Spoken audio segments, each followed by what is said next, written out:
Elise had been one of the ones to read the papers the day malfeasance was arrested. For war crime level mind control and brainwashing, the papers said. He had worked at a local prison where his job was purely to turn criminals into new people on the command of Warden Kankadis. The papers talked about the victims of Warden Kankadis and malfeasance. How the new authorities were still looking for them, those people who could have been someone else before ending up in prison. After all, the old government imprisoned everyone there. It had been the old leader's favorite place to throw people because of how easily they could change the minds of anyone who entered. The new authorities were looking for those people because some of them were probably innocent.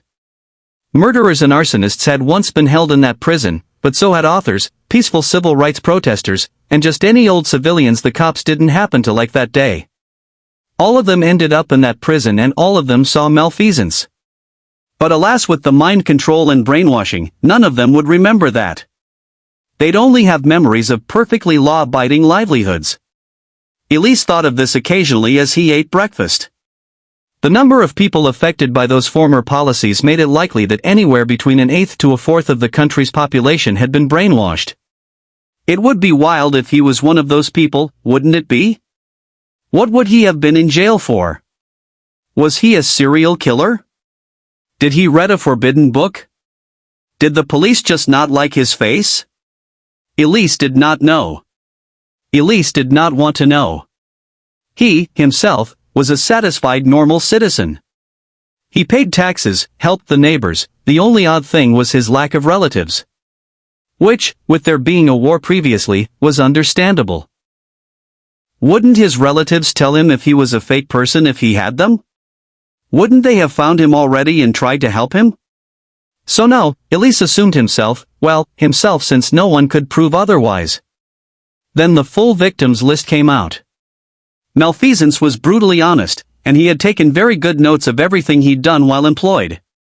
There were so many names of people who no longer existed, and names of the new personalities that occupied their bodies. Each original name was paired with a new name, the list of crimes, a brief description of their old and new personalities, and a picture of their face. The list was a massive pile of files for everyone who'd been in malfeasance's office. His neighbors were on that list. The shopkeepers were too. Elise wanted to see who else was affected. With the final numbers of manipulated population members being actually just a bit above a fourth of them, Elise wanted to find all the names he knew. It was during the third page of names, and Elise was falling half asleep, when he found his own name. Elise was not original. Elise's past was not his own, merely a recreation of a peaceful mind for the sake of turning a tax evader into an upstanding community member. His identity was a construct and the old him, a man named Carlos, was dead. Deader than dead with what had happened in that prison. And Carlos would not be coming back. For the first time in his life, Elise felt hollow. His reflection in the window no longer looked like him, it looked like a stolen mask stretched over a ghost. He wondered, was every laugh, every kindness, every moment of happiness he'd ever felt just part of someone else's design? So Elise was forced to decide what to do with this knowledge. And now too, did he have to mourn another person? A person he'd effectively stolen a body from. And Elise had to know, would he be treated differently since he was not a person born by natural means? The thought haunted him for weeks. At night he dreamed of a faceless man named Carlos, banging on the prison walls, screaming to be remembered. During the day, Elise smiled politely at neighbors who unknowingly carried their own stolen lives, wondering if they also stayed awake, tormented by what they had discovered. Eventually, Elise realized he had a choice. He could let the truth break him, or he could embrace it. Carlos had been erased, yes, but Elise remained. His life, however artificial its origin, was still real in the present moment.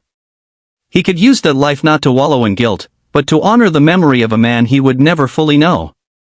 He began small, volunteering more at the community center, tutoring children, and helping rebuild war-torn areas of the city. Every act of kindness felt like an offering, a whispered apology to Carlos, and perhaps to all the other forgotten souls trapped behind new names and new faces. Still, in the quiet hours, the question lingered. If the government made him once, could they make him again?